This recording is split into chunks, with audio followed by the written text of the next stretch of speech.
বিশ্বনবীকে special surprise দেওয়ার জন্য আল্লাহ প্ল্যান করলেন।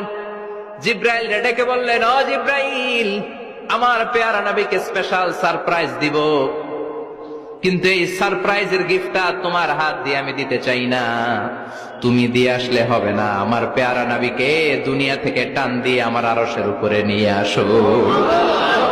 সাহিবুল মেরাজ, যেই নবীর মেরাজ হয়েছে আর কোন নবীর হয় নাই।